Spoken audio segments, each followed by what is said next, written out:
हरियाणा से, और उनके बगल में है वरिंदर हुडा जी हरियाणा से ही, और राजेंद्र जी है पंजाब से, और आज के मीटिंग के जो प्रधान जी रहे बूटा सिंह गुर्जगिल जी पंजाब से, मैं हूँ कविता कुरुगंटी कर्नाटका से, डॉक्टर आशीष मित्तल है उत्तर प्रदेश से, और जसबीर जी है हरियाणा से, जसबीर भट्टी जी, और हाँ इतने लोग आज के प्रेस कॉन्फ्रेंस में हैं। मैं बूटा सिंह जी को माइक दे रही हूँ। सारे प्रेस वाले साथियों का बहुत बहुत धन्यवाद, ਜਿਹੜਾ ਸਾਡੇ ਪ੍ਰੋਗਰਾਮ ਨੂੰ ਲਗਾਤਾਰ ਲੋਕਾਂ ਤੱਕ ਲਿਜਾਣ ਦੇ ਲਈ ਵੱਡਾ ਯੋਗਦਾਨ ਪਾ ਰਹੇ ਆ। ਅਸੀਂ ਸੰਯੁਕਤ ਮੋਰਚੇ ਵੱਲੋਂ ਉਹਨਾਂ ਦਾ ਧੰਨਵਾਦ ਕਰਦੇ ਹਾਂ। ਅੱਜ ਸੰਯੁਕਤ ਮੋਰਚੇ ਦੀ ਮੀਟਿੰਗ ਹੋਈ ਹੈ। ਮੀਟਿੰਗ ਦੇ ਵਿੱਚ ਅਸੀਂ ਕਈ ਪ੍ਰੋਗਰਾਮ ਐਲਾਨੇ ਆ। ਸਭ ਤੋਂ ਪਹਿਲਾਂ 15 ਮਾਰਚ ਨੂੰ ਡੀਜ਼ਲ, ਪੈਟਰੋਲ, ਗੈਸ ਜਿਹੜੀ ਸਮਾਨਾਂ ਨੂੰ ਛੂਹ ਰਹੀ ਹੈ, ਆਮ ਲੋਕਾਂ ਦੀ ਪਹੁੰਚ ਤੋਂ ਬਾਹਰ ਹੁੰਦਾ ਜਾ ਰਿਹਾ, ਇਹਨਾਂ ਦੇ ਵਿਰੋਧ ਦੇ ਵਿੱਚ ਨਾਲ ਕਾਰਪੋਰੇਟ ਤੇ ਨਿੱਜੀਕਰਨ ਵਿਰੋਧੀ ਦਿਨ, ਖਾਸ ਕਰਕੇ ਜਿਹੜਾ ਰੇਲਵੇ ਦਾ ਨਿੱਜੀਕਰਨ ਹੋ ਰਿਹਾ ਹੈ, ਉਹ ਟ੍ਰੇਡ ਯੂਨੀਅਨਾਂ ਦੇ ਨਾਲ ਜਿਹੜੀਆਂ ਰੇਲਵੇ ਦੀਆਂ ਉਹਨਾਂ ਨਾਲ ਮਿਲ ਕੇ ਅਸੀਂ ਉਹਨਾਂ ਦੀ ਪੂਰੀ ਸਪੋਰਟ ਕਰ ਰਹੇ ਹਾਂ। ਸਾਂਝਾ ਪ੍ਰੋਗਰਾਮ ਇਹ 15 ਤਰੀਕ ਨੂੰ ਅਸੀਂ ਕਰ ਰਹੇ ਹਾਂ। ਸਾਰੇ ਜਿਹੜੇ ਰੇਲਵੇ ਵਾਲੇ ਆ ਤੇ ਨਾਲ ਜਿਹੜੇ ਸਾਡੇ ਸੰਯੁਕਤ ਮੋਰਚੇ ਵਾਲੇ ਕਿਸਾਨ ਹੋਣਗੇ, ਉਹ ਰੇਲਵੇ ਸਟੇਸ਼ਨਾਂ ਤੇ ਜਾ ਕੇ ਉਹਨਾਂ ਨੂੰ ਬਣਾਇਆ ਹੋਇਆ ਵਿਰੋਧ ਕਰਨ ਦਾ, ਤੇ ਨਾਲ ਅਸੀਂ ਜਿਹੜੇ ਮੰਗ ਪੱਤਰ ਜਿੱਥੇ ਐਸਡੀਐਮ ਨੂੰ ਦਿੱਤਾ ਜਾਂਦਾ ਐਸਡੀਐਮ ਨੂੰ, ਤੇ ਜਿੱਥੇ ਡੀਸੀ ਨੂੰ ਦਿੱਤਾ ਜਾਂਦਾ ਡੀਸੀ ਨੂੰ, ਤੇ ਬਾਕੀ ਜੋ ਮੋਰਚੇ ਪੰਜਾਬ ਦੇ ਵਿੱਚ ਚੱਲ ਰਹੇ ਆ ਉਹਨਾਂ ਮੋਰਚਿਆਂ ਤੇ ਵੀ ਇਹ ਜਿਹੜਾ 15 ਮਾਰਚ ਹੈ ਡੀਜ਼ਲ, ਗੈਸ, ਪੈਟਰੋਲ ਤੇ ਨਿੱਜੀਕਰਨ ਦੇ ਵਿਰੁੱਧ ਇਹ ਦਿਨ ਅਸੀਂ ਮਨਾ ਰਹੇ ਹਾਂ। 17 ਮਾਰਚ ਨੂੰ ਸਾਂਝੀ ਇੱਕ ਮੀਟਿੰਗ ਅਸੀਂ ਸੱਦੀ ਹੈ, ਜਿਹਦੇ ਵਿੱਚ ਆਲ ਇੰਡੀਆ ਲੈਵਲ ਦੀਆਂ ਜਿਹੜੀਆਂ ਟ੍ਰੇਡ ਯੂਨੀਅਨ ਨਾਲ ਟਰੱਕ ਆਪਰੇਟਰ, ਬੱਸਾਂ ਵਾਲੇ,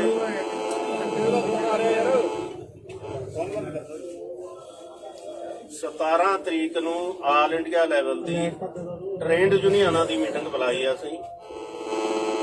ਨਾਲ ਉਹਨਾਂ ਦੇ ਜਿਹੜੇ ਕਾਰਪੋਰੇਟ ਟਰਾਂਸਪੋਰਟਰ ਹੈ, ਟਰੱਕ ਆਪਰੇਟਰ ਹੈ ਪੂਰੇ ਇੰਡੀਆ ਲੈਵਲ ਦੇ, ਬੱਸਾਂ ਵਾਲੇ ਹੈ, ਉਹਨਾਂ ਨੂੰ ਵੀ ਅਸੀਂ ਸੱਦਾ ਦਿੱਤਾ ਤਾਂ ਕਿ ਅਸੀਂ ਭਾਰਤ ਬੰਦ ਕਰਨ ਦਾ ਫੈਸਲਾ ਲੈਣਾ ਹੈ। ਉਹ ਕਨਵੈਨਸ਼ਨ ਅਸੀਂ ਸਿੰਘੂ ਬਾਰਡਰ ਤੇ ਕਰਾਂਗੇ 17 ਤਰੀਕ ਨੂੰ।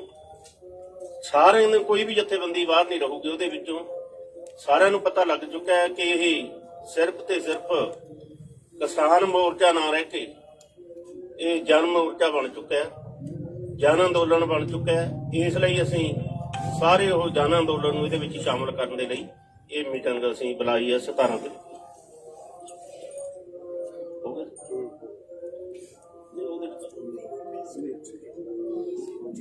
ਚਲੋ ਇਹਦੀ ਡੇਟ ਜਿਹੜਾ ਭਾਰਤ ਬੰਦ ਕਰਨਾ ਅਸੀਂ ਉਹਦੀ 26 ਤਰੀਕ ਅਸੀਂ ਤੈਅ ਕੀਤੀ ਹੈ। ਉਹਨਾਂ ਦੂਸਰਿਆਂ ਨੂੰ ਸ਼ਾਮਲ ਕਰ ਲਾਂਗੇ। 26 ਤਰੀਕ ਅਸੀਂ ਇਸ ਲਈ ਤੈਅ ਕੀਤੀ ਹੈ ਕਿ 26 ਤਰੀਕ ਨੂੰ ਦਿੱਲੀ ਦੇ ਬਾਰਡਰਾਂ ਤੇ ਆਇਆ ਨੂੰ ਸਾਨੂੰ ਪੂਰੇ 4 ਮਹੀਨੇ ਹੋ ਜਾਣਗੇ। ਉਹ 4 ਮਹੀਨੇ ਵਾਲਾ ਦਿਨ ਹੈ ਜਿਹੜਾ, ਉਸ ਦਿਨ ਤੇ ਭਾਰਤ ਬੰਦ ਦੀ ਕਾਲ ਦਿੱਤੀ ਹੈ। ਮੁਕੰਮਲ ਬੰਦ ਹੋਊਗਾ, ਸਵੇਰ ਤੋਂ ਲੈ ਕੇ ਸ਼ਾਮ ਤੱਕ ਕੁਝ ਵੀ ਨਹੀਂ ਚੱਲੂਗਾ, ਨਾ ਸੜਕਾਂ ਤੇ ਚੱਲੂਗਾ, ਨਾ ਰੇਲਵੇ ਟਰੈਕ ਤੇ ਚੱਲੂਗਾ, ਨਾ ਕੋਈ ਇਹੋ ਜਿਹਾ ਅਦਾਰਾ ਜਿਹੜਾ ਖੁੱਲਾ ਰਹੂਗਾ। ਮੁਕੰਮਲ ਬੰਦ ਹੋਊਗਾ, ਸ਼ਾਂਤਮਈ ਹੋਊਗਾ ਜਿਹੜਾ 26 ਤਰੀਕ ਦਾ। ਉਦੋਂ ਅੱਗੇ 19 ਮਾਰਚ ਨੂੰ ਅਸੀਂ ਮੰਡੀ ਬਚਾਓ, ਖੇਤੀ ਬਚਾਓ ਤੇ ਮੁਜ਼ਾਹਰਾ ਲਹਿਰ ਦੇ ਸ਼ਹੀਦਾਂ ਨੂੰ, ਜਿਹੜਾ ਪੰਜਾਬ ਦੇ ਵਿੱਚ ਇੱਕ ਮੁਜ਼ਾਹਰਾ ਲਹਿਰ ਚੱਲੀ, ਅੱਗੇ ਪਿੰਡ ਕਿਸ਼ਨਗੜ੍ਹ ਦੇ ਵਿੱਚ ਉਹ ਮੁਜ਼ਾਹਰਾ ਲਹਿਰ ਦਾ ਅਸੀਂ ਦਿਨ ਮਨਾਉਂਦੇ ਆ। ਉਹ ਵੀ ਅਸੀਂ ਫੈਸਲਾ ਕੀਤਾ ਕਿ ਐਤਕੀ ਬਾਰਡਰਾਂ ਦੇ ਉੱਪਰ ਹੀ ਮੁਜ਼ਾਹਰਾ ਲਹਿਰ ਦਾ ਜਿਹੜਾ ਦਿਨ ਆ ਉਹ ਮਨਾਇਆ ਜਾਊਗਾ। ਮੰਡੀ ਬਚਾਓ ਦੇ ਨਾਲ ਜਿਹੜਾ ਹੁਣੇ ਇਹਨਾਂ ਨੇ ਫੈਸਲਾ ਲਿਆ FCI ਨੇ ਕਿ ਜਿਹੜੇ ਕਿਸਾਨ ਦੇ ਕੋਲੇ ਮਾਲਕੀ ਜ਼ਮੀਨ ਦੇ ਕਾਗਜ਼ ਹੋਣਗੇ ਉਹਨਾਂ ਤੋਂ ਹੀ ਅੱਗੇ ਕਣਕ ਦੀ ਖਰੀਦ ਕੀਤੀ ਜਾਊਗੀ। ਜਿਨ੍ਹਾਂ ਕੋਲੇ ਨਹੀਂ ਹੋਣਗੇ ਉਹ ਕਾਗਜ਼ਾਤ, ਜਮਾਬੰਦੀ ਨਹੀਂ ਹੋਊਗੀ, ਗਿਰਦਾਵਰੀਆਂ ਨਹੀਂ ਹੋਣਗੀਆਂ, ਉਹਨਾਂ ਦੀ ਫਸਲ ਨਹੀਂ ਖਰੀਦੀ ਜਾਊਗੀ। ਅਸੀਂ ਸਮਝਦੇ ਹਾਂ ਕਿ ਇਹ ਜਿਹੜੇ ਤਿੰਨੇ ਕਾਲੇ ਕਾਨੂੰਨ ਬਣਾਏ ਆ, ਇਹਨਾਂ ਕਾਨੂੰਨਾਂ ਦਾ ਹੀ ਹਿੱਸਾ ਹੈ ਕਿ ਕਿਹੜੇ ਢੰਗ ਨਾਲ ਉਹ ਕਣਕ ਦੀ ਖਰੀਦ ਤੋਂ ਪਿੱਛੇ ਹਟਣਾ। ਪੰਜਾਬ ਦੇ ਵਿੱਚ ਬਹੁਤ ਸਾਰੇ, ਹਰਿਆਣੇ ਦੇ ਵਿੱਚ ਬਹੁਤ ਸਾਰੇ ਜਿਹੜੇ ਲੋਕ ਹੈ ਜਿਹੜੇ ਜ਼ਮੀਨਾਂ ਦੇ ਮਾਲਕ ਨਹੀਂ, ਠੇਕੇ ਉੱਪਰ ਲੈ ਕੇ ਉਹ ਖੇਤੀ ਕਰਦੇ ਆ, ਤੇ ਉਹ ਜਿਹੜੇ ਠੇਕੇ ਵਾਲੇ ਲੋਕ ਨੇ ਉਹ ਮਤਲਬ ਬਾਹਰਲੀਆਂ ਕੰਟਰੀਆਂ ਦੇ ਵਿੱਚ ਬੈਠੇ ਨੇ ਤੇ ਉਹਨਾਂ ਦੀਆਂ ਜ਼ਮੀਨਾਂ ਤੇ ਖੇਤੀ ਅਸੀਂ ਕਰਦੇ ਆ। ਇਹਦਾ ਮਤਲਬ ਇਹ ਹੋਊਗਾ ਕਿ ਸਾਡੇ ਪਾਸ ਉਹ ਕਾਗਜ਼ਾਤ ਨਹੀਂ ਹੋਣਗੇ ਤੇ ਸਾਡੀ ਜਿਹੜੀ ਫਸਲ ਹੈ ਉਹ ਨਹੀਂ ਮਤਲਬ ਖਰੀਦੀ ਜਾਊਗੀ। ਇਹ ਵੀ ਇਸ ਕਰਕੇ ਅਸੀਂ ਜਿਹੜਾ ਇਹ ਖੇਤੀ ਬਚਾਓ ਮੰਡੀ ਬਚਾਓ ਮੁਜ਼ਾਹਰਾ ਲਹਿਰ ਦੇ ਸ਼ਹੀਦਾਂ ਦਾ 19 ਮਾਰਚ ਉਹਨਾਂ ਨੂੰ ਅਸੀਂ ਸਮਰਪਿਤ ਕੀਤਾ। 19 ਮਾਰਚ ਨੂੰ ਜਿਹੜਾ ਮੈਂ ਪਹਿਲਾਂ ਬੋਲ ਚੁੱਕਿਆ ਕਿ ਉਸ ਢੰਗ ਦੇ ਨਾਲ ਅਸੀਂ ਐਸਡੀਮਾਂ ਨੂੰ ਮੰਗ ਪੱਤਰ ਦੇ ਕੇ ਤੇ ਇੱਥੇ ਜਿਹੜਾ ਮੁਜ਼ਾਹਰਾ ਲਹਿਰ ਦੇ ਸ਼ਹੀਦਾਂ ਨੂੰ ਸ਼ਰਧਾਂਜਲੀ ਭੇਟ ਕਰਕੇ ਇਹ ਦਿਨ ਮਨਾਵਾਂਗੇ। 23 ਮਾਰਚ ਨੂੰ ਅਸੀਂ ਸਾਰੇ ਜਾਣਦੇ ਹਾਂ ਸ਼ਹੀਦ ਆਜ਼ਮ ਭਗਤ ਸਿੰਘ, ਜਿਨ੍ਹਾਂ ਨੇ ਕਾਰਪੋਰੇਟ ਘਰਾਣਿਆਂ ਦੇ ਵਿਰੋਧ ਦੇ ਵਿੱਚ ਕਾਰਪੋਰੇਟਾਂ ਨੂੰ ਭਜਾਓ ਤੇ ਦੇਸ਼ ਨੂੰ ਆਜ਼ਾਦ ਕਰਾਓ, ਅੰਗਰੇਜ਼ਾਂ ਨੂੰ ਭਜਾਓ ਦਾ ਸੱਦਾ ਦਿੱਤਾ ਔਰ ਉਹਨਾਂ ਨੇ ਫਾਂਸੀ ਦਾ ਰੱਸਾ ਜਿਹੜਾ ਚੁੰਮਿਆ। ਉਸ ਦਿਨ ਤੇ ਰਾਜਗੁਰੂ ਸੁਖਦੇਵ, ਸਰਦਾਰ ਭਗਤ ਸਿੰਘ, ਉਹਨਾਂ ਦਾ ਸ਼ਹੀਦੀ ਦਿਹਾੜਾ ਸੀ, ਉਹ ਵੀ ਬਾਰਡਰਾਂ ਦੇ ਉੱਪਰ ਹੀ ਬਣਾਉਣ ਦਾ ਫੈਸਲਾ ਕੀਤਾ। ਅਸੀਂ ਸੱਦਾ ਦੇਵਾਂਗੇ ਸਾਰੇ ਹਰਿਆਣੇ ਦੇ, ਭਾਰਤ ਦੇ, ਪੰਜਾਬ ਦੇ ਜਿਹੜੇ ਨੌਜਵਾਨ ਹੈ ਕਿ ਉਹ ਯੂਥ ਸਾਰੇ ਦਾ ਸਾਰਾ ਉਹੀ ਪੱਗ ਜੋ ਭਗਤ ਸਿੰਘ ਦੇ ਬੰਨੀ ਸੀ ਉਹ ਪੱਗਾਂ ਬੰਨ੍ਹ ਕੇ ਦਿੱਲੀ ਵੱਲ ਨੂੰ ਵੀਰਾਂ ਕੱਤਣ ਤੇ ਉਹਨਾਂ ਦਾ ਜਿਹੜਾ ਸ਼ਹੀਦੀ ਦਿਹਾੜਾ ਉਹ ਇਹਨਾਂ ਬਾਰਡਰਾਂ ਦੇ ਉੱਪਰ ਹੀ ਮਨਾਇਆ ਜਾਵੇ। ਉਸ ਤੋਂ ਅੱਗੇ ਹੋਲੇ ਮਹੱਲੇ ਦਾ ਸੀ ਇੱਕ ਏਜੰਡਾ ਸਾਡੇ ਕੋਲੇ ਆਇਆ। ਪੰਜਾਬ ਦੀਆਂ 32 ਜਥੇਬੰਦੀਆਂ ਦੀ ਮੀਟਿੰਗ ਦੇ ਵਿੱਚ ਅਸੀਂ ਉਹ ਜਿਹੜਾ ਫੈਸਲਾ ਕਰਾਂਗੇ। ਅੱਜ ਦੀ ਮੀਟਿੰਗ ਦੇ ਵਿੱਚ ਇਹ ਜਿਹੜੇ ਪ੍ਰੋਗਰਾਮ ਹੈ ਇਹਨਾਂ ਦਾ ਅਸੀਂ ਐਲਾਨ ਕਰਦੇ ਹਾਂ ਤੇ ਨਾਲ ਜਿਹੜਾ ਮੋਰਚਾ ਸਾਡਾ ਚੱਲ ਰਿਹਾ ਹੈ ਜਿਉਂ ਦੀ ਤਿਉਂ ਚੱਲੂਗਾ। ਬੇਸ਼ੱਕ ਉਹ ਹਾੜੀ ਦਾ ਸੀਜ਼ਨ ਹੋਵੇ, ਬੇਸ਼ੱਕ ਉਹ ਗਰਮੀ ਦਾ ਸੀਜ਼ਨ ਹੋਵੇ, ਅਸੀਂ ਪੂਰੀ ਉਹਦੀ ਬਿਆਨਤਬੰਦੀ ਕਰ ਲਈ ਹੈ। ਤੇ ਨਾਲ ਜੋ 5 ਸਟੇਟਾਂ ਦੇ ਵਿੱਚ ਚੋਣਾਂ ਹੋ ਰਹੀਆਂ ਉਹਨਾਂ ਚੋਣਾਂ ਦੇ ਵਿੱਚ ਜੋ ਸੰਯੁਕਤ ਮੋਰਚੇ ਨੇ ਸੱਦਾ ਦਿੱਤਾ ਕਿ ਬੀਜੇਪੀ ਨੂੰ ਸਬਕ ਸਿਖਾਓ, ਉਹ ਸਾਡੇ ਸੰਯੁਕਤ ਮੋਰਚੇ ਦੇ ਜਿਹੜੇ ਲੀਡਰ ਸਾਹਿਬਾਨ ਹੈ ਉਹ ਵੱਖ-ਵੱਖ ਸਟੇਟਾਂ ਦੇ ਵਿੱਚ ਰਵਾਨਾ ਹੋ ਚੁੱਕੇ ਆ। ਉਹ ਪ੍ਰਚਾਰ ਆਪਦਾ ਚੋਣਾਂ ਦਾ ਕਰਨਗੇ, ਅਸੀਂ ਪ੍ਰਚਾਰ ਸਾਡਾ ਸੰਯੁਕਤ ਮੋਰਚੇ ਦਾ ਉਹਨਾਂ ਕਿਸਾਨਾਂ ਤੱਕ ਲੈ ਕੇ ਜਾਵਾਂਗੇ ਕਿ ਇਹ ਕਿਸਾਨਾਂ ਨੂੰ ਕਿਵੇਂ ਗਮਰਾਹ ਕਰ ਰਹੇ ਆ, ਕਿਵੇਂ ਜ਼ਮੀਨਾਂ ਹਥਿਆ ਰਹੇ ਆ, ਕਿਵੇਂ ਖੇਤੀ ਖੋਹ ਰਹੇ ਆ ਤੇ ਕਿਵੇਂ ਹਰਾਸਮੈਂਟ ਕਿਸਾਨਾਂ ਦੀ ਹੋ ਰਹੀ ਹੈ ਤੇ ਨਾਲ ਰਿਪਰੈਸ਼ਨ ਹੈ ਜਿਹੜਾ ਝੂਠੇ ਕੇਸ ਬਣਾ ਕੇ ਇਰਾਦਾ ਕਤਲ ਦੇ ਜੇਲ੍ਹਾਂ ਦੇ ਵਿੱਚ ਡੱਕੇ ਹੋਏ ਆ ਤੇ ਉਹ ਰਿਪਰੈਸ਼ਨ ਹੈ ਜਿਹੜਾ ਉਹ ਵੀ ਅਸੀਂ ਸਾਰੇ ਭਾਰਤ ਦੇ ਵਿੱਚੋਂ 5 ਸਟੇਟਾਂ ਦੇ ਵਿੱਚ ਲੈ ਕੇ ਜਾਵਾਂਗੇ। ਇਹਦਾ ਜਿਹੜਾ ਚਿਹਰਾ ਹੈ ਬੀਜੇਪੀ ਸਰਕਾਰ ਦਾ ਕਿਸਾਨ ਵਿਰੋਧੀ ਚਿਹਰਾ ਉਹ ਅਸੀਂ ਲੋਕਾਂ ਦੇ ਵਿੱਚ ਜਾ ਕੇ ਆਪਣੀਆਂ ਸਟੇਜਾਂ ਤੋਂ ਕਿਸੇ ਦੀ ਪਾਰਟੀ ਦੀ ਸਪੋਰਟ ਦੇ ਵਿੱਚ ਨਹੀਂ ਜਾਵਾਂਗੇ, ਕਿਸੇ ਨੂੰ ਵੋਟ ਦੇਣ ਨੂੰ ਨਹੀਂ ਕਹਾਂਗੇ, ਸਿਰਫ ਇੱਕੋ ਹੀ ਗੱਲ ਕਹਾਂਗੇ ਕਿ ਕਿਸਾਨ ਵਿਰੋਧੀ ਜਿਹੜੀ ਬੀਜੇਪੀ ਹੈ ਇਹਨੂੰ ਸਬਕ ਸਿਖਾਓ। ਅੱਜ ਦੀ ਮੀਟਿੰਗ ਦੇ ਸਾਡੇ ਇਹ ਪ੍ਰੋਗਰਾਮ। सर, मैं भारत बंद और जो कैलेंडर है उसको जरा हिंदी में या अंग्रेजी में 15 मार्च को ट्रेड यूनियंस के साथ पिछले प्रेस कॉन्फ्रेंस में ही एक प्रोग्राम डिक्लेयर किया गया था कि एंटी कॉर्पोरेटाइजेशन, एंटी प्राइवेटाइजेशन दिन बना के उसके प्रतिरोध में वो दिन मनाया जाएगा। तो डीजल और पेट्रोल के बढ़ते हुए दाम को भी उस दिन स्पेसिफिकली हाईलाइट करते हुए 15 मार्च के कार्यक्रम होंगे। क्या कार्यक्रम है? रेलवे स्टेशन के बाहर जो ट्रेड यूनियंस वालों के धरने जो प्लान्ड है उसके साथ साथ हम भी खड़े होंगे, किसान यूनियंस। वो प्रोग्राम ऑलरेडी अनाउंस हो चुका है। डेमोन्स्ट्रेशंस मेनली धरने होंगे। SDMDC को ज्ञापन दे दिया जाएगा और 19 तारीख को 2 अलग अलग इश्यूज बट इंटरकनेक्टेड इश्यूज उसको लेके 19 का दिन मार्क किया जाएगा। एक है खेती बचाओ मंडी बचाओ, जो खास करके FCI के ऊपर जो वीकनिंग वाला अटैक हो रहा है और पंजाब में और बाकी राज्यों में भी, हरियाणा में पिछले साल शुरू हुआ था पंजीकरण कराना। This is directly related to landless tenants को क्या खतरे हैं आगे जाके प्रोक्योरमेंट रेजिम में, वो हाईलाइट करते हुए मुजाहरा लहर का शहादत जो हुआ था उसी दिन, ये दोनों दे आर कनेक्टेड, वो हाईलाइट करते हुए 19 तारीख को मंडियों के पास भी धरने वो सब होंगे और ये देश भर में होगा। और उसके बाद 23 को जो शहीद दिवस है, उस शहीद दिवस में जैसे आपने पिछले दिनों में देखा केएमपी ब्लॉकेट के लिए रिस्पांस देखा, जब महिला दिवस का हमने ये कॉल दिया था कि महिलाएं आए ये मोर्चों के प्रोटेस्ट साइट्स पे, आपने देखा हजारों की संख्या में कैसे आए हैं। ऐसे ही शहीद दिवस पे हमारा कॉल है कि देश के युवा ये प्रोटेस्ट साइट्स पे पहुंचे, वो है 23 तारीख का। और 26 तारीख को ऑल ओवर इंडिया, हाँ शहीद दिवस तो ऑल ओवर इंडिया होगा, जैसे 19 का भी ऑल ओवर इंडिया है।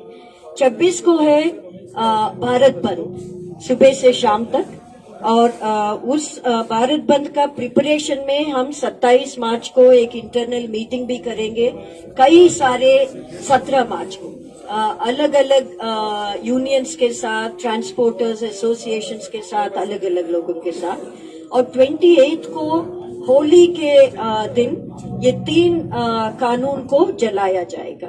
ये है कार्यक्रम। मैं वहां से माइक घुमाऊं प्रधान जी। साथियों, हमने बहुत विस्तार से मूल्यांकन किया कि आंदोलन की क्या स्थिति है। हम समझते हैं कि आंदोलन का लोग, किसानों का गुस्सा इन सवालों पर बढ़ रहा है। ये बात कही जाती है कि धरनों पे संख्या कम है, जो स्थिति काम की बढ़ रही है उसमें ऐसा दिख सकता है, लेकिन धीरे धीरे कई सारे कार्यक्रमों में, खासतौर से 23 तारीख को इन धरनों की संख्या बहुत तेजी से बढ़ेगी। मैं उत्तर प्रदेश से आपको बता दूं कि लगातार एक ट्रैक्टर यात्रा जो है तराई के इलाके में चल रही है। बहुत बड़ी बड़ी जनसभाएं और महापंचायतें उत्तर प्रदेश में हो रही हैं जो नहीं हो रही थी। लखनऊ के अंदर एक पक्का मोर्चा लगातार बैठा हुआ है, काकोरी के अंदर, पूर्वी उत्तर प्रदेश के अंदर बड़ी बड़ी महासभाएं हो रही हैं, इलाहाबाद में हुई, आज बलिया में हुई है। तो इस तरह से ये आंदोलन पूरे उत्तर प्रदेश के अंदर फैल रहा है, इस इलाके में जहां पर बहुत दमन था और आंदोलन के बढ़ने की स्थिति नहीं थी। ये बात प्रतिबद्धता के साथ हम कह सकते हैं कि किसानों का गुस्सा तीनों कानून को वापस कराने, बिजली बिल का सवाल तेजी से बढ़ा है पेट्रोल डीजल रसोई गैस के साथ, और टोल का जो वसूली ज्यादा तेजी से की जा रही है, दुगना रेट ले लिया जाता है और ऑटोमेटिकली फास्टैग से कट जाता है। ये एक सवाल हमारे प्रचार का बड़ा सवाल होगा और हम देश भर में टोल फ्री करने की तरफ बढ़ेंगे।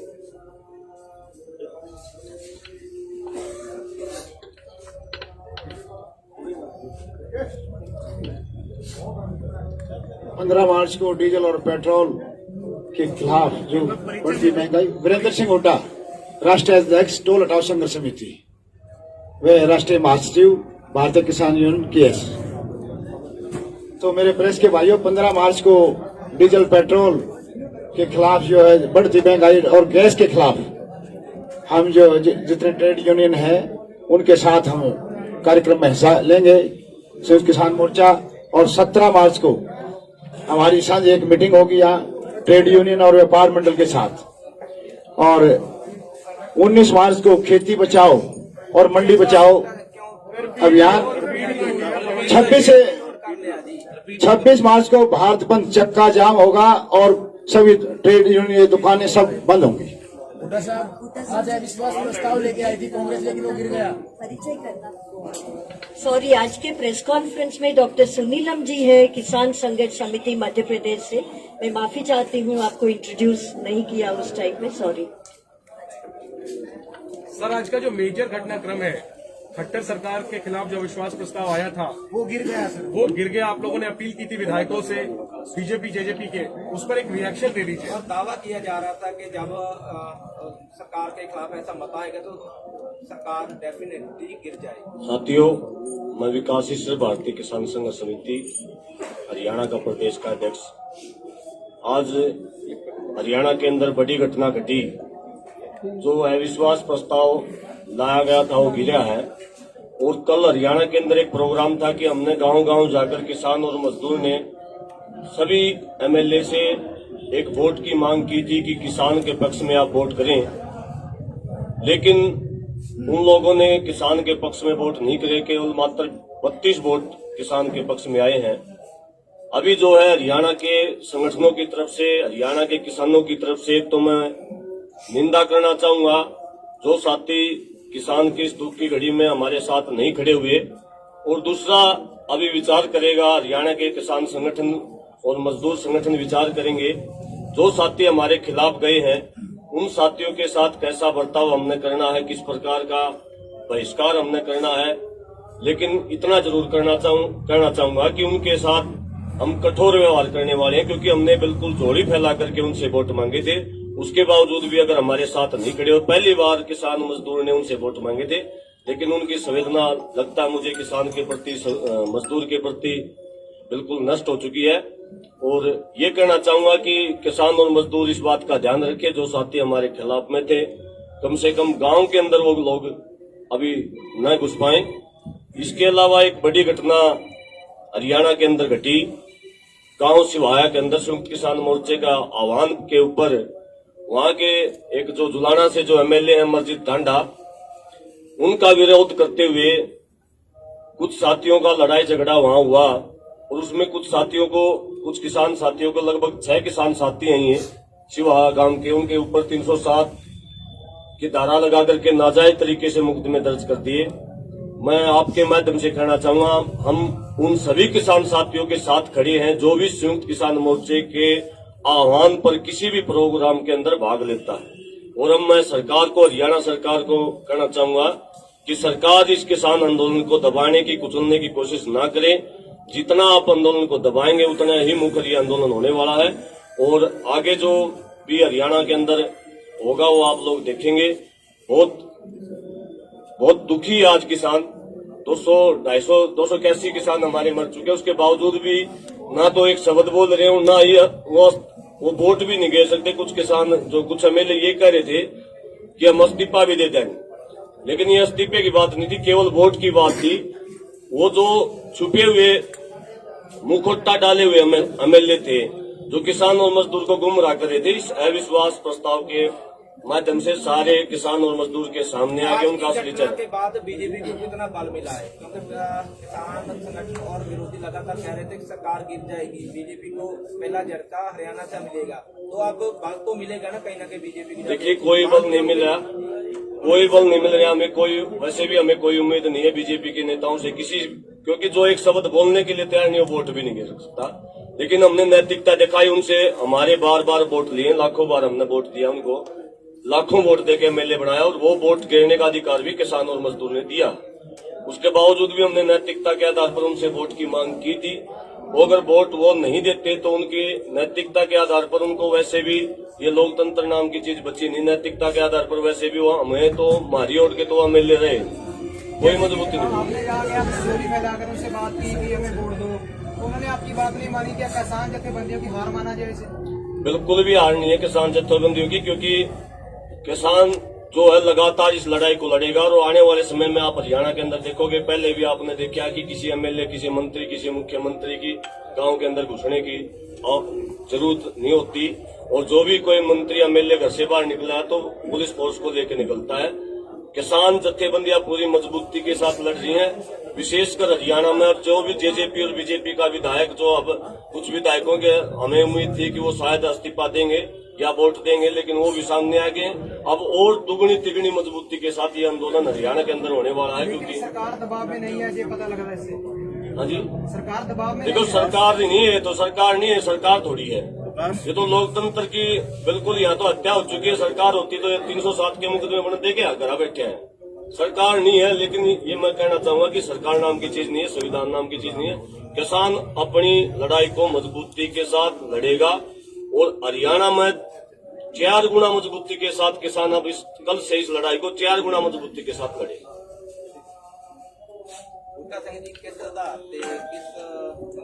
थोड़ा ਜਿਹਾ ਜੋ ਇਹਨਾਂ ਨੇ ਸਵਾਲ ਕਰਿਆ ਨਾ, ਦੇਖੋ ਇਸੇ ਨਾਲ ਹੀ ਜੁੜਿਆ ਸਵਾਲ ਆ ਜੀ, ਇਸੇ ਨਾਲ ਹੀ ਜੁੜਿਆ।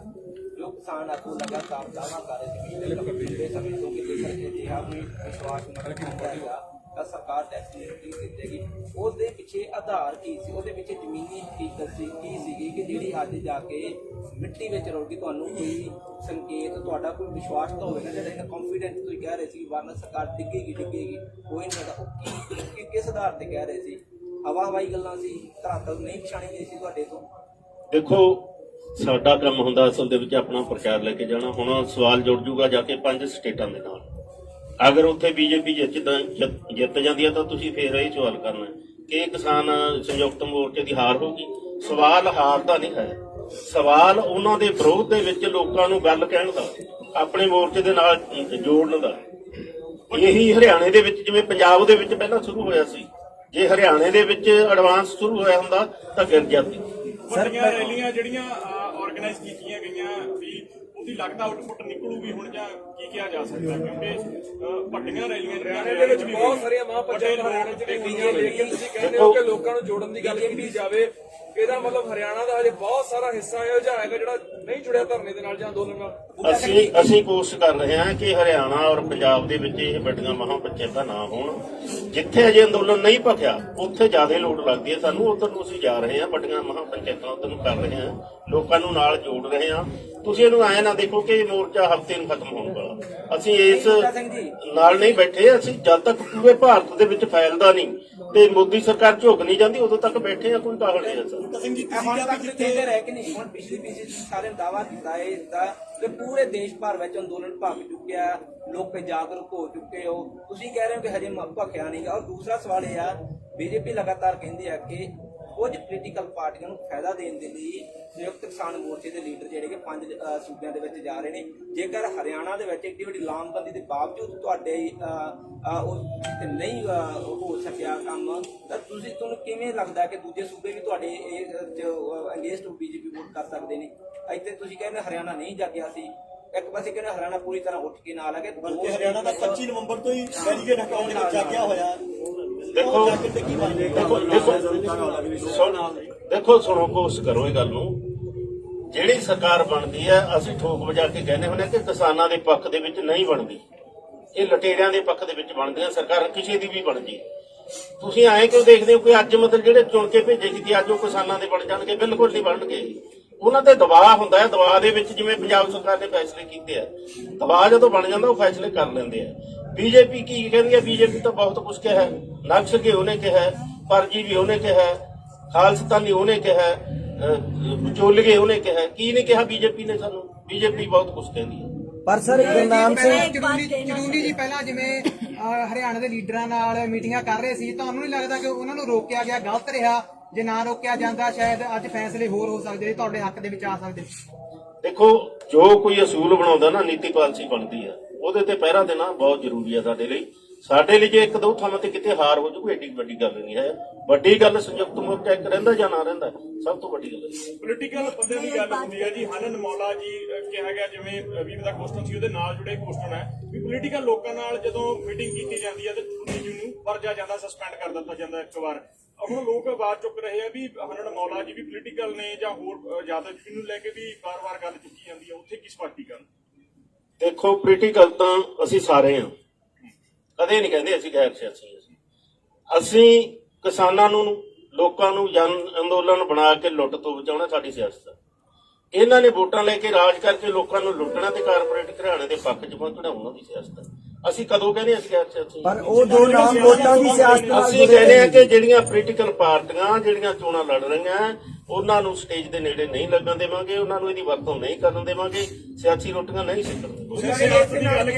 ਸਵਾਲ ਇਹ ਆ, ਸਭ ਨੂੰ ਪਤਾ ਕਿ ਪੱਛਮੀ ਬੰਗਾਲ ਦਾ ਧੁਰਾ ਜਿਹੜਾ ਹੈਗਾ ਉਹ ਹੈਗਾ ਕਮਿਊਨਿਸਟ ਹੈਗਾ, ਉੱਥੇ ਜਿਹੜੇ ਖੱਬੇ ਪੱਖੀ ਬੋਲਬਾਲਾ ਰਿਹਾ ਹੁਣ ਤੱਕ ਹੈਗਾ। ਤਾਂ ਹੁਣ ਇਸੇ ਲਈ ਜਿਹੜੀ ਆ ਉੱਥੇ ਬੈਕ ਬਣਾਉਣ ਦੀ ਕੋਸ਼ਿਸ਼ ਕੀਤੀ ਜਾ ਰਹੀ ਕਿ ਉੱਥੇ ਸੈੱਟ ਬੈਕ ਨਾ ਲੱਗੇ ਉਹ ਵੋਟ ਨੂੰ। ਇਸ ਲਈ ਜ਼ਿਆਦਾਤਰ ਪ੍ਰੈਸ਼ਰ ਸੰਯੁਕਤ ਕਿਸਾਨ ਮੋਰਚੇ ਤੇ ਉਹਨਾਂ ਲੀਡਰਾਂ ਦਾ, ਇੱਥੇ ਜਿਹੜੇ ਲੀਡਰਾਂ ਦਾ ਪਿਛੋਕੜ ਜਾਂ ਹੁਣ ਵੀ ਜਿਹੜੇ ਅਵੇਲੇਬਲ ਜਿਹੜੇ ਉਹ ਖੱਬੇ ਪੱਖੀਆਂ ਨਾਲ ਉਹ ਕਹਿੰਦੇ ਆ ਕਿ ਅਸੀਂ ਉੱਥੇ ਜਾ ਕੇ ਸਾਨੂੰ ਇਹੋ ਜਿਹੇ ਪ੍ਰੋਗਰਾਮ ਕਰਨੇ ਚਾਹੀਦੇ ਨੇ। ਕਿ ਲੱਗਦਾ ਕਿ ਕਿਤੇ ਨਾ ਕਿਤੇ ਇੱਕ ਵਾਰ ਫਿਰ ਦੇਸ਼ ਦੀ ਰਾਜਨੀਤੀ ਵਿੱਚ ਉਹ ਖੱਬੇ ਪੱਖੀ ਜਿਹੜੀ ਚਾਰਧਾਰਾ ਡਾਊਨ ਹੋ ਗਈ ਜਾਂ ਸੈਟਬੈਕ ਲੱਗਾ, ਉਹਨੂੰ ਬਚਾਉਣ ਦੀ ਕੋਸ਼ਿਸ਼ ਹੋ ਰਹੀ ਹੈ ਸੰਯੁਕਤ ਕਿਸਾਨ ਮੋਰਚੇ ਦੇ ਬਹਾਨੇ। ਦੇਖੋ, ਕਿਸੇ ਲੋਕਾਂ ਦਾ ਇਹ ਨਿੱਜੀ ਤੌਰ ਤੇ ਕਿਸੇ ਦਾ ਵਿਚਾਰ ਹੋ ਸਕਦਾ ਹੈ, ਸੰਯੁਕਤ ਮੋਰਚੇ ਦਾ ਅਜਿਹਾ ਕੋਈ ਵਿਚਾਰ ਨਹੀਂ ਹੈ ਕਿ ਇਹਨੂੰ ਪੋਲੀਟੀਕਲ ਰੰਗਤ ਦਿੱਤੀ ਜਾਵੇ। ਮੈਂ ਪਹਿਲਾਂ ਹੀ ਸਪਸ਼ਟ ਕਰ ਚੁੱਕਿਆ ਕਿ ਜਿਹੜੇ ਵੀ ਦੂਸਰੀਆਂ ਸਟੇਟਾਂ ਵਿੱਚ ਅਸੀਂ ਗਏ ਆ ਉਹਨਾਂ ਦਾ ਮਨੋਰਥ ਇਹ ਨਹੀਂ ਹੈ ਕਿ ਕਿਸੇ ਦੀ ਸਪੋਰਟ ਕਰਨਾ। ਮਨੋਰਥ ਅਸੀਂ ਠੋਕ ਕੇ ਹਰਾ ਸਕਦੇ ਹਾਂ ਆਪਦੀ ਗੱਲ ਲਿਜਾ ਕੇ, ਸਾਨੂੰ ਪੂਰਾ ਮੌਕਾ ਮਿਲ ਜੇ। ਹੁਣ ਤਾਂ ਸਾਨੂੰ ਸਮਾਂ ਥੋੜਾ ਮਿਲਿਆ। ਪੰਜਾਬ ਦੇ ਵਿੱਚ ਅਜਿਹਾ ਕੁਝ ਹੁੰਦਾ ਹੋਵੇ ਤਾਂ ਅਸੀਂ ਕਹਿ ਸਕਦੇ ਸੀ, 5 ਮਹੀਨੇ ਹੋ ਗਏ ਸੀ ਚੱਲਦਿਆਂ ਨੂੰ ਉੱਥੇ, ਪਰ ਜਿੱਥੇ ਅਜੇ ਅੰਦੋਲਨ ਹੋਣੇ ਹੀ ਗਿਆ। ਤੁਸੀਂ ਕਿਹਾ ਕਿ ਪਹਿਲਾਂ ਵੀ ਤੁਸੀਂ ਕਿਹਾ ਭਾਰਤ ਪੱਧਰ ਤੇ ਫੈਲ ਗਿਆ। 737 ਜ਼ਿਲ੍ਹੇ ਆ, 700 ਜ਼ਿਲ੍ਹੇ ਦੇ ਵਿੱਚ ਟ੍ਰੇਨਾਂ ਰੁਕ ਜਾਣਗੀਆਂ, ਇਹ ਛੋਟੀ ਗੱਲ ਥੋੜਾ। ਹੁਣ ਪਤਾ ਲੱਗੂਗਾ 26 ਤਰੀਕ ਨੂੰ ਕਿਹੋ ਜਿਹਾ ਬੰਦ ਹੁੰਦਾ। ਅਸੀਂ ਅੱਜ ਵੀ ਕਹਿੰਦੇ ਆ ਕਿ ਠੋਕ ਵਜਾ ਕੇ ਮੁਕੰਮਲ ਬੰਦ ਹੋਊਗਾ। ਫਿਰ ਥੋੜਾ ਜਿਹਾ ਸਵਾਲ ਨਿਕਲ ਆਉਣਾ ਕਿ ਜੀ ਫਲਾਨਾ ਪਾਸਾ ਜਿਹਾ ਰਹਿ ਗਿਆ। ਦੇਖੋ ਵੱਖ-ਵੱਖ ਸਟੇਟਾਂ ਦੇ ਵਿੱਚ ਵੱਖ-ਵੱਖ ਕੰਮ ਧੰਦੇ ਆ, ਕਿਤੇ ਵਾਢੀ ਸ਼ੁਰੂ ਹੋ ਗਈ ਹੈ, ਕਿਤੇ ਅਜੇ 20 ਦਿਨਾਂ ਨੂੰ ਹੋਣੀ ਹੈ। ਇਹ ਸਾਰਾ ਕੁਝ ਨਾ ਚੱਲ ਜਾਂਦਾ ਹੁੰਦਾ। ਸਾਥੋਂ ਪੰਜਾਬ ਹੀ ਨਹੀਂ ਲੋਟ ਆਉਂਦਾ। 3 ਜ਼ੋਨਾਂ ਦੇ ਵਿੱਚ ਵੰਡਿਆ ਹੋਇਆ। ਅਸੀਂ ਝੋਨਾ ਲਾ ਲੈਂਦੇ ਆ, ਦੂਜੇ ਅਜੇ ਵਿਹਲੇ ਬੈਠੇ ਹੁੰਦੇ ਆ। ਅਸੀਂ ਕਹਿੰਦੇ ਐਜੀਟੇਸ਼ਨ ਕਰੀ, ਉਹ ਕਹਿੰਦੇ ਹੁੰਦੇ ਅਸੀਂ ਬਾਸਮਤੀ ਲਾਉਣੇ ਆ। ਇਹ ਥੋੜ੍ਹੀਆਂ ਜਿਹੀਆਂ ਪ੍ਰੋਬਲਮਾਂ ਹੈਗੀਆਂ। ਇਹ ਤਾਂ ਭਾਰਤ ਆ ਬਹੁਤ ਵੱਡਾ, ਕਿਤੇ ਰਹਿ ਵੀ ਸਕਦਾ। ਆ ਹੁਣ ਜਿੱਥੇ ਇਲੈਕਸ਼ਨਾਂ ਹੋ ਰਹੀਆਂ ਉੱਥੇ ਪੂਰਾ ਸਾਰੇ ਹੀ ਆਪਾਂ ਜਾਣਦੇ ਆ ਕਿ ਇੱਕ ਵਾਰ ਜਿਹੜਾ ਚੋਣ ਬੁਖਾਰ ਹੈ ਉਹ ਸਾਰਿਆਂ ਨੂੰ ਚੜ ਜਾਂਦਾ ਹੈ। ਇਸ ਕਰਕੇ ਕਿਤੇ ਫਰਕ ਰਹਿ ਸਕਦਾ। ਜਿਹੜੇ ਤੁਸੀਂ ਗੱਲ ਕੀਤੀ ਆ, ਕੋਈ ਆંકੜੇ ਹੈਗੇ ਨੇ ਤੇ ਸੰਯੁਕਤ ਕਿਸਾਨ ਮੋਰਚੇ ਦੇ ਕੋਲ, ਕਿਉਂਕਿ ਯੂਪੀ ਦੇ ਵਿੱਚ ਨਹੀਂ ਬੰਦ ਕੀਤਾ ਗਿਆ, ਉੱਤਰਾਖੰਡ ਦੇ ਵਿੱਚ ਰੇਲਾਂ ਨਹੀਂ ਰੋਕੀਆਂ ਗਈਆਂ, ਦਿੱਲੀ ਦੇ ਵਿੱਚ ਨਹੀਂ ਰੋਕੀਆਂ ਗਈਆਂ, ਤਾਂ ਇਹ ਤਾਂ ਹੈ ਨਹੀਂ ਕਿ 3 ਰਾਜਾਂ ਦੇ ਵਿੱਚ 36 ਜ਼ਿਲ੍ਹੇ ਨੇ। ਸਾਨੂੰ ਅੰਕੜੇ ਦੱਸਣ ਵਾਲਾ ਮੀਟ ਗਿਆ ਸੀ, ਕਿਹੜਾ ਉੱਥੇ ਜਾ ਕੇ ਨਹੀਂ, ਪਰ ਤੁਹਾਡੇ ਕੋਲ 700 ਜਿਹੜੇ ਪਹੁੰਚੇ ਨੇ, ਕਿਤੇ ਪਹੁੰਚੇ ਹੋਣਗੇ। ਸਾਡੇ ਸੰਯੁਕਤ ਮੋਰਚੇ ਦੀ ਮੀਟਿੰਗ ਦੇ ਵਿੱਚ ਇਹ ਅੰਕੜਾ ਪਹੁੰਚਿਆ ਕਿ 700 ਜ਼ਿਲ੍ਹਿਆਂ ਦੇ ਵਿੱਚ ਬੰਦ। ਤੁਸੀਂ ਕਿਹਾ ਵੀ ਅਸੀਂ ਜਿਹੜੇ ਆ ਸਿਆਸੀ ਆ, ਜਿਹੜਾ ਭਾਰਤ ਬੰਦ ਹੈ, ਦਿੱਲੀ ਦੇ ਵਿੱਚ, ਦਿੱਲੀ ਦੇ ਅੰਦਰ ਜਾਓਗੇ ਕਿ ਨਹੀਂ ਜਾਓਗੇ? ਕਿਉਂਕਿ 26 ਤੋਂ ਬਾਅਦ ਦਿੱਲੀ ਤੋਂ ਕਿਨਾਰਾ ਕਰਕੇ ਬੈਠੇ। ਕਿਉਂਕਿ ਜੋ 6 ਫਰਵਰੀ ਨੂੰ ਉਹਦੇ ਕਹਿੰਦੇ ਦਿੱਲੀ ਨਾਲ ਦੇਖੋ ਇਹ ਕਹਿਣਾ ਕਿ 26 ਤੋਂ ਬਾਅਦ ਤੁਸੀਂ ਕਿਨਾਰਾ ਕਰਕੇ ਬੈਠੋ। ਅਸੀਂ ਹੁਣ ਤੱਕ ਐਮਪੀ ਰੋਕ ਕੇ ਹਟੇ ਆ। ਇਹ ਨਹੀਂ ਕਹਿਣਾ ਚਾਹੀਦਾ ਕਿ ਉਦੋਂ ਬਾਅਦ ਕਿਨਾਰਾ ਕੀਤਾ ਹੋਇਆ। ਅਸੀਂ ਸੁਣੋ ਨਾ, ਮੇਰੀ ਗੱਲ ਸੁਣੋ। ਅਸੀਂ ਇਹਨਾਂ ਬਾਰਡਰਾਂ ਨੂੰ ਨਹੀਂ ਖਾਲੀ ਕਰਨਾ ਚਾਹੁੰਦੇ ਕਿਸੇ ਵੀ ਹਾਲਤ ਦੇ। ਸਦਾ ਭਾਰਤ ਪੱਧਰ ਦਾ ਹੋ ਸਕਦਾ, ਅਸੀਂ ਬਾਰਡਰ ਬਿਲਕੁਲ ਨਹੀਂ ਖਾਲੀ ਕਰਨਾ ਚਾਹੁੰਦੇ। ਇਹ ਸਾਡਾ ਇੱਕ ਮਨੋਰਥ ਹੈ ਕਿ ਬਾਰਡਰਾਂ ਨੂੰ ਖਾਲੀ ਨਾ ਕੀਤਾ ਜਾਏ। ਤੁਹਾਡੇ ਜਿਹੜਾ ਅੰਦੋਲਨ ਦਾ ਅਸਰ ਉਹ ਦਿੱਲੀ ਦੇ ਅੰਦਰ ਹੋਊਗਾ ਕਿ ਨਹੀਂ? ਰਾਜਧਾਨੀ ਤੇ ਹੋਊਗਾ। ਰਾਜਧਾਨੀ ਵਿੱਚ ਹੋਊਗਾ। ਚੱਕਾ ਜਾਮ ਜਿਹੜਾ 4 ਘੰਟੇ ਦਾ ਸੀ ਉਹ ਵੀ ਤੁਸੀਂ ਸਪਸ਼ਟ ਕਰਨਾ। ਦੇਖੋ ਐਮਪੀ ਦੇ ਉੱਪਰਲਾ ਰੋਡ ਦੇਖੋ ਵਾਲਾ ਚੱਲਦਾ ਪਿਆ। ਦੇਖੋ ਮੀਡੀਆ ਨੂੰ ਨਵੀਂ ਗੱਲ ਚੰਗੀ ਲੱਗਦੀ ਹੁੰਦੀ ਹੈ। ਅਸੀਂ ਇਹਨੂੰ ਲੰਬਾ ਚਲਾਉਣਾ, ਅਸੀਂ ਦਿੱਲੀ ਦੇ ਵਿੱਚ ਵੜਨਾ, ਅਸੀਂ ਪਾਰਲੀਮੈਂਟ ਤੱਕ ਜਾਣਾ, ਪਰ ਅਸੀਂ ਸਮਾਂ ਲੱਗੂਗਾ। ਤੁਹਾਨੂੰ ਐ ਕਿ ਕੱਲ ਨੂੰ ਖਾਣਾ ਲਾ ਕੇ ਜਿਹੜਾ ਤੁਹਾਡਾ ਪਾਰਲੀਮੈਂਟ ਤੱਕ ਜਾਣਾ, ਉਹ ਕੈਪਸਾ ਵਾਲਾ ਲੱਖਾਂ ਟਰੈਕਟਰ ਲੈ ਕੇ ਜਾਣਾ, ਗੱਦੇ ਲਾਉਣ ਵਾਲਾ ਜਾਣਾ, ਕੋਈ ਵੱਖਰਾ ਜਾਣਾ? ਦੇਖੋ ਇਹ ਅਜੇ ਪਲਾਨ ਨਹੀਂ ਕੀਤਾ ਸੀ। ਮੈਂ ਕਹਿ ਰਿਹਾ ਕਿ ਕਰਾਂਗੇ। ਜਿਹੜੇ ਕਹਿ ਰਹੇ ਆ ਲੱਖਾਂ ਟਰੈਕਟਰ ਲੈ ਜਾਵਾਂਗੇ, ਉਹ ਹੋ ਸਕਦਾ ਉਹ ਹੋਵੇ। ਉਹ ਕਿਸੇ ਦਾ ਵਿਅਕਤੀਗਤ ਹੋ ਸਕਦਾ ਹੈ। ਜੇ ਸੰਯੁਕਤ ਮੋਰਚੇ ਦੀ ਇਹ ਫੈਸਲਾ ਨਹੀਂ ਹੈ ਕਿ ਅਸੀਂ ਲੱਖਾਂ ਟਰੈਕਟਰ ਸਵਾਲ ਦਾ ਜਿਹੜਾ ਪਾਰਲੀਮੈਂਟ ਮੇਰੇ ਸਾਥੀ ਨੇ ਪੁੱਛਿਆ, ਤੁਸੀਂ ਜਵਾਬ ਤਸੱਲੀ ਬਖਸ਼ ਨਹੀਂ ਦੇ ਪਾਏ।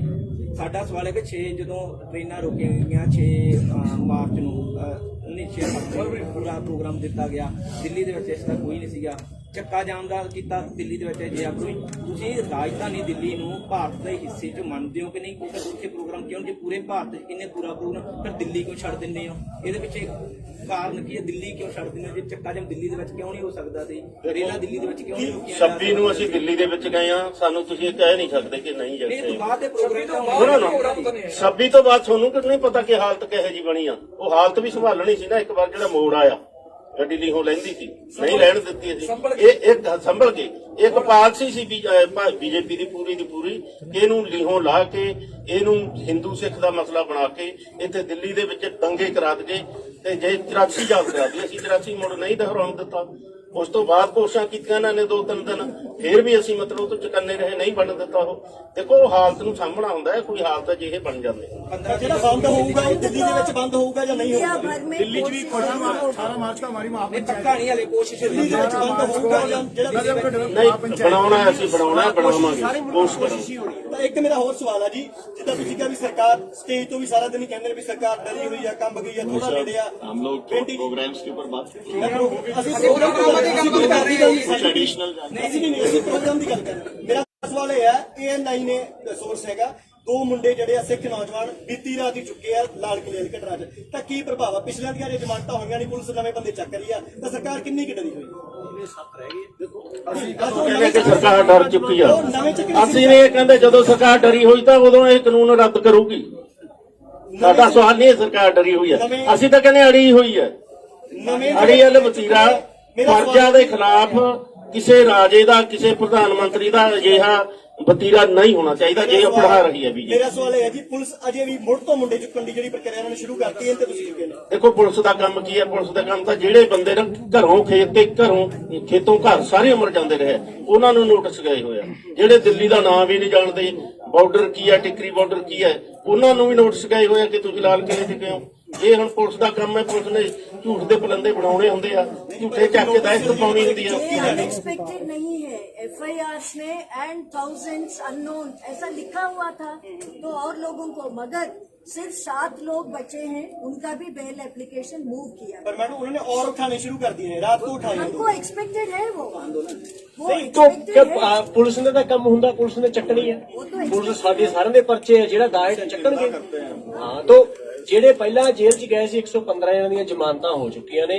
ਪੁਲਿਸ ਨੇ ਹਜ਼ਾਰਾਂ ਅਣਪਛਾਤਿਆਂ ਦੇ ਜਿਹੜੇ ਪਰਚੇ ਦਰਜ ਕੀਤੇ ਨੇ। ਪੁਲਿਸ ਦਾ ਕੰਮ ਹੀ ਇਹ ਹੈ। ਜਿਹੜੇ 12 ਵਜੇ ਤੱਕ ਲਾਪਤਾ ਦਾ ਪਤਾ ਨਹੀਂ ਲੱਗਿਆ, ਉਹਨਾਂ ਦੇ ਕੀ, ਉਹਨਾਂ ਦੇ ਵਾਲੀ ਵਾਰਸਾਂ ਨੂੰ ਕੀ ਜਵਾਬ ਦੇਗਾ? ਉਹਨਾਂ ਦੇ ਪਰਿਵਾਰਾਂ ਨੂੰ ਅਸੀਂ ਮਿਲ ਕੇ, ਠੀਕ ਹੈ, ਜਿਹੜੀ ਅਸੀਂ ਲੀਗਲ ਕਮੇਟੀ ਬਣਾਇਆ ਕਰਕੇ 12 ਨਹੀਂ 4 ਸਾਡੇ ਕੋਲ ਸਿਰਫ ਜਿਹੜੇ 4 ਨਾਮ ਨੇ। परसों पंगू साहब ने 12 नाम बोले, 10 है, 6 पंजाब से, 4 हरियाणा से, 10 है। तो मगर जो अरेस्टेड वालों को रिलीज करने का काम में सिर्फ 7 है, उन 7 का बेल एप्लीकेशन भी किया गया। ਬੁਲਾਇਆ ਉਹਨਾਂ ਪਰਿਵਾਰਾਂ ਨੂੰ, ਬੁਲਾਇਆ ਉਹਨਾਂ ਦੇ ਪਰਿਵਾਰਾਂ ਨਾਲ ਮਿਲ ਕੇ ਉਹ 'ਚ ਹੈਵੀਐਸ ਕਾਰਪਸ ਦੀ ਰੇਟ ਹੋ ਸਕਦੀ ਜਾਂ ਹੋਰ ਜਿਹੜਾ ਲੀਗਲ ਵੀ ਹੋ ਸਕਦਾ ਕੱਢਾ। ਦੇਖੋ ਤੁਸੀਂ ਪੁਲਿਸ ਦੀ ਕਾਰਵਾਈ ਨੂੰ ਜਿਵੇਂ ਠੀਕ ਹੁੰਦਾ ਨਾ ਐ ਮੰਨ ਲੈਂਦੇ ਹੋ। ਤੁਸੀਂ ਤਾਂ ਜਾਣਦੇ ਹੋ ਤਿੰਨੇ। ਤੁਸੀਂ ਕਿਹਾ ਪੁਲਿਸ ਕਰਦੀ ਇੱਕ ਮਿੰਟ ਸੁਣੋ ਨਾ, ਮੇਰੇ ਤੇ 3 FIR ਦਰਜ ਕੀਤੇ 26 ਤਰੀਕ ਨੂੰ। ਗਾਜੀਪੁਰ ਵੀ ਇਹ ਸੀਗਾ, ਉੱਥੇ ਪੁਲਿਸ ਤੇ ਹਮਲਾ ਕੀਤਾ। ਸਿੰਘੂ ਬਾਰਡਰ ਤੇ ਸੀ, ਉੱਥੇ ਪੁਲਿਸ ਨੇ ਹਮਲਾ ਕੀਤਾ। ਟਿਕਰੀ ਬਾਰਡਰ ਸੀ। ਮੇਰੇ ਕੋਲ ਕਿਹੜਾ ਹੈਲੀਕਾਪਟਰ ਦਿੱਤਾ ਸੀ ਮੋਦੀ ਨੇ ਮੈਨੂੰ ਜਾਂ ਪੁਲਿਸ ਨੇ ਕਿ ਹੈਲੀਕਾਪਟਰ ਚੜਿਆ ਜਾ ਕੇ ਉੱਥੇ ਹਮਲਾ ਕਰਤਾ? ਇਹ ਤਾਂ ਬਾਤ ਦੇ ਬਤੰਗੜ ਝੂਠ ਦੇ ਪਲੰਦੇ ਪੁਲਿਸ ਨੇ ਬਣਾਉਣੇ।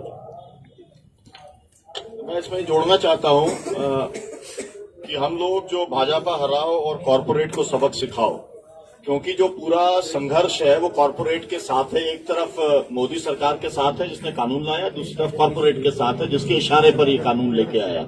तो उसको लेकर के पश्चिम बंगाल के अंदर भी 6 सभाएं हैं, उसके अंदर साथी जा रहे हैं संयुक्त किसान मोर्चे के, और फिर आसाम के अंदर भी जा रहे हैं। ये एक बात कहना चाहता हूं। दूसरी बात ये कहना चाहता हूं कि पूरे देश में तमाम लोगों ने मिट्टी सत्याग्रह का एक योजना बनाई है और वो मिट्टी लेकर के अपने अपने गांव की यहाँ पर आकर के जो किसान यहाँ पर शहीद हुए हैं उनका शहीद स्मारक बनाने का उन्होंने संकल्प लिया है। वो मिट्टी लेकर के आ रहे हैं। गांधी जी ने जो 12 मार्च से 6 अप्रैल तक का जो किया था दांडी मार्च, उनसे प्रेरणा लेकर के 100 साल पहले जो असहयोग आंदोलन हुआ था उससे प्रेरणा लेकर के लोग चले हैं। उसकी केवल आपको मैं सूचना देने का काम कर रहा हूं। मध्य प्रदेश के अंदर संयुक्त संघर्ष मोर्चे ने ये तय किया है कि वो ये सभी कार्यक्रम करेगा। 52 जिलों के अंदर संयुक्त मोर्चा सक्रिय है और वहां पर ज्ञापन देने का काम भी किया जाएगा। मैं आपसे एक बात और जोड़ना चाहता हूं।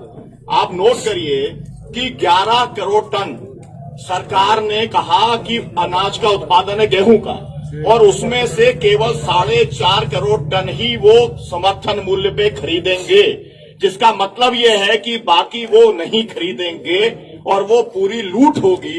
हम उस लूट का विरोध करते हैं। और ये जो आपको बताया गया कि हम मंडी बचाओ खेती बचाओ को लेके ज्ञापन देंगे, तो उसके अंदर मुख्य बात यह है, जैसे मध्य प्रदेश के अंदर अब तक जो पंजीयन हो गए, पंजीयन का काम बंद हो गया, लेकिन केवल 40% किसानों का पंजीयन हुआ है जिन्होंने गेहूं का उत्पादन किया।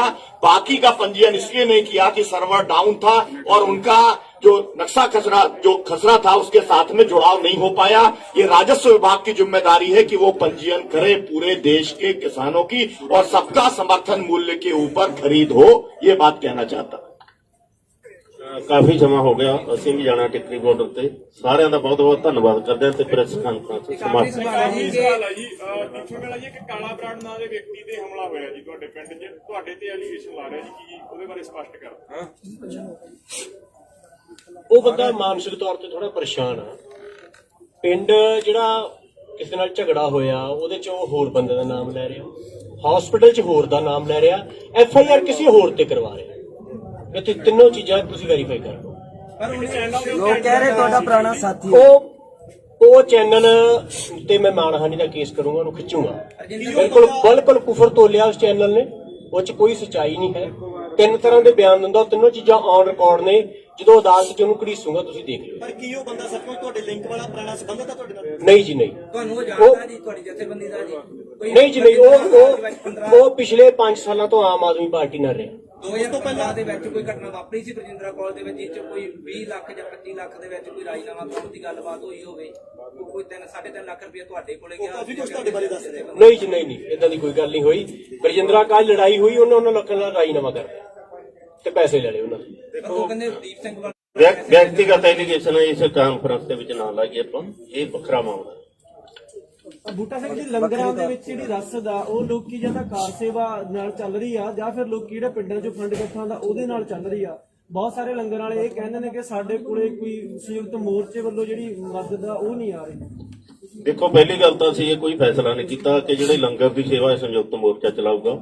ਸਾਰਿਆਂ ਨੂੰ ਰਾਸ਼ਨ ਇਕੱਠਾ ਕਰਨ ਨੂੰ ਕਿਹਾ ਵਾ, 6-6 ਮਹੀਨਿਆਂ ਦਾ ਰਾਸ਼ਨ ਇਕੱਠਾ ਕਰਨ ਲਈ ਕਿਹਾ। ਟਰਾਲੀਆਂ ਭਰੀਆਂ ਪਈਆਂ, ਕਿਸੇ ਕੋਲੇ ਤੋੜਾ ਨਹੀਂ। ਜੇ ਕੋਲੇ ਤੋੜਾ ਹੋਇਆ ਅਸੀਂ ਆਪਣੇ ਲੰਗਰਾਂ ਦੇ ਵਿੱਚੋਂ ਦੇਵਾਂਗੇ, ਕੋਈ ਤੋੜਾ ਨਹੀਂ ਕਿਸਾਨ ਹੈ। ਮੋਰਚੇ ਇਹ ਨੇ ਇੱਕਾ ਪਿੱਛੇ ਦੁੱਕਾ ਜਿਹੇ ਕੋਈ ਲੰਗਰ ਕਰਨਾ ਰੱਖਿਆ ਸੀ, ਹੁੰਦਾ। ਉਹਨਾਂ ਨੇ ਉੱਤੇ ਕਿਹਾ ਸੀ ਕਿ ਜਿਹੜੀ ਟਰਾਲੀ ਦੇ ਵਿੱਚ ਆਉਣ ਵਾਲੇ ਦਿਨਾਂ ਜਿਹੜੀ ਦਿੱਕਤਾਂ ਹੋਣਗੀਆਂ ਉਹ ਅਸੀਂ ਪੂਰੀਆਂ ਕਰਾਂਗੇ। ਦੇਖੋ, ਪਿੰਡ ਇਕਾਈਆਂ ਸਾਡੀਆਂ, ਬਲਾਕ ਇਕਾਈਆਂ, ਡਿਸਟ੍ਰਿਕਟ ਇਕਾਈਆਂ ਤੇ ਪੰਜਾਬ ਦੀਆਂ ਬੋਰਡ ਦੇ ਮਤਲਬ ਸਟੇਟ ਬੋਰਡ ਜਿਹੜੀਆਂ ਪਿੰਡ ਇਕਾਈਆਂ, ਉਹਨਾਂ ਦੀ ਡਿਊਟੀ ਇਹ ਹੈ ਕਿ ਰਾਸ਼ਨ ਇਕੱਠਾ ਕਰਨਾ, ਜਦੋਂ ਮੁੱਕ ਗਿਆ ਦੁਬਾਰਾ ਇਕੱਠਾ ਕਰਨਾ। ਅਜਿਹੀ ਕੋਈ ਨਹੀਂ ਹੈ ਜਿਹੜਾ ਤੁਸੀਂ ਆ ਕਹਿ ਰਹੇ ਹੋ ਕਿ ਸੰਯੁਕਤ ਮੋਰਚਾ ਉਹਨਾਂ ਦੇ। KMP ਜਾਣ ਇੱਕ ਆਖਰੀ ਸਵਾਲ ਹੈ, KMP ਜਾਣ ਕੀਤਾ ਬਣਾ ਰਹੇ ਜੀ, ਕਿਸਾਨਾਂ ਨੇ ਫਸਲ ਵੀ ਆਪਣੀ ਸਾਂਭਣੀ ਹੈਗੀ, ਕੋਈ ਰਣਨੀਤੀ ਬਣਾਈ ਹੈ ਵੀ ਇੱਥੇ ਵੀ ਘੱਟ ਨਾ ਘਟੇ ਤੇ ਕਿਸਾਨ ਪਿੱਛੇ ਆਪਣੀ ਫਸਲ ਵੀ ਸਾਂਭਣ? ਦੇਖੋ, ਮੈਂ ਪਹਿਲਾਂ ਬਤਾ ਚੁੱਕਿਆ ਇਹ ਗੱਲ ਕਿ ਹਾੜੀ ਦਾ ਸੀਜ਼ਨ ਆਉਂਦਾ, ਸਾਨੂੰ ਪਤਾ, ਅਸੀਂ ਸਾਰੇ ਜ਼ਿਮੀਂਦਾਰਾਂ ਸਾਰਿਆਂ ਦੀ ਕਣਕ ਬੀਜੀ ਹੋਈ ਹੈ। 1 ਹਫ਼ਤੇ ਤੋਂ ਵੱਧ ਸੀਜ਼ਨ ਨਹੀਂ ਹੈ। ਇੱਕ ਹਫ਼ਤੇ ਦੀ ਮਤਲਬ ਜਿਹੜੀ ਸ਼ਿਫਟ ਬਣਾਈ ਹੋਈ ਹੈ ਸਾਰੇ ਪਿੰਡਾਂ ਦੇ ਵਿੱਚ, 10 ਬੰਦੇ, ਕਿਸੇ ਪਿੰਡ ਚੋਂ 20 ਬੰਦੇ, ਕਿਸੇ ਚੋਂ 50 ਬੰਦੇ, ਉਹ ਆਉਂਦੇ ਆ, ਹਫ਼ਤਾ ਲਾ ਕੇ ਜਾਂਦੇ, ਦੂਜੇ ਮੁੜ ਜਾਂਦੇ। ਕੋਈ ਪ੍ਰੋਬਲਮ ਨਹੀਂ, ਨੋ ਪ੍ਰੋਬਲਮ, ਨਾ ਟਰੈਕਟਰਾਂ ਦੀ ਨਾ ਟਰਾਲੀਆਂ ਦੀ। ਹਫ਼ਤੇ ਦਾ ਸਾਰੇ ਨਾ ਮੁੜ ਜਾਂਦੇ। ਕੋਈ ਫਰਕ ਨਹੀਂ ਪੈਂਦਾ। ਇੱਕ ਪਿੰਡ ਦੇ ਵਿੱਚੋਂ 2 ਟਰੈਕਟਰ ਇੱਥੇ ਖੜੇ ਆ, ਉਹ ਪਿੰਡ ਵਾਲਿਆਂ ਨੇ ਜ਼ਿੰਮੇਵਾਰੀ ਚੱਕੀ ਹੈ ਕਿ ਜੇ ਮੋਦੀ ਸਰਕਾਰ ਨੇ ਇਹਨਾਂ ਨੇ ਅੱਗ ਲਾਤੀ, ਅਸੀਂ ਪਿੰਡ ਇਹਨਾਂ ਨੂੰ ਸਾਂਝੇ ਇਕੱਠੇ ਕਰਕੇ ਦੇਵਾਂਗੇ। ਬੂਟਾ ਸਿੰਘ ਜੀ, ਐਡੇ ਫੈਸਲੇ ਲਏ। ਕਿਸਾਨ ਆਗੂ ਸਰਕਾਰ ਤੇ ਦਬਾਅ ਬਣਾਉਣ ਦੀ ਜਿਹੜੀ ਕੋਸ਼ਿਸ਼ ਕਰ ਰਹੇ ਨੇ, ਹਨਾ, ਜਿਵੇਂ ਤੁਸੀਂ ਕਹਿ ਰਹੇ ਹੋ ਕਿ ਰਾਜਾਂ ਦੇ ਵਿੱਚ ਅਸੀਂ ਜਾ ਰਹੇ ਹਾਂ, ਕਈ ਰਣਨੀਤੀਆਂ ਤੁਸੀਂ ਵਰਤ ਰਹੇ ਹੋ, ਪਰ ਹਜੇ ਵੀ ਦੋਨੇ ਜਿਹੜੀਆਂ ਸਟੇਜਾਂ ਨੇ ਉਹਨਾਂ ਦੇ ਗੱਭੇ ਜਿਹੜਾ ਰਾਹ ਬੰਦ ਕੀਤਾ ਗਿਆ ਹੈ ਤਾਂ ਕਿਸਾਨ ਆਗੂ ਉਹ ਨਹੀਂ ਖੁਲਾ ਸਕੇ। ਅਸੀਂ ਤਾਂ ਖਿਲਾਉਣਾ ਨਹੀਂ ਚਾਹੁੰਦੇ ਅਜੇ ਰਾਹ ਕੋਈ। ਉਹਦੇ ਕਰਕੇ ਦਿੱਕਤ ਬੜੀ ਨਹੀਂ, ਬਿਲਕੁਲ ਨਹੀਂ। ਜਿੱਦੇ ਖੋਲਣਾ ਹੋਇਆ ਅਸੀਂ ਕਹਾਂਗੇ ਵੀ ਹੁਣ ਇਹਨੂੰ ਖੋਲ ਦਿਓ, ਨਹੀਂ ਅਸੀਂ ਖੋਲਾਂਗੇ। ਬੂਟਾ ਜੀ, ਆਖਰੀ ਸਵਾਲ ਲੈ ਲਓ, ਆਖਰੀ ਸਵਾਲ।